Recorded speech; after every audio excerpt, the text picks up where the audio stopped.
How to check active status on Instagram if hidden. Hello everyone, welcome to this channel. I'm Emily and I'm here to help you out today. So without any delay, let's get started. Now, in order to check the active status on Instagram, first of all, launch the Instagram application on a device and make sure you're logged into your account.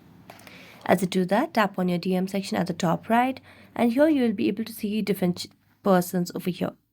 So here you can see there's no option as showing like they were active 2 minutes ago or 2 hours ago, or if they're active now.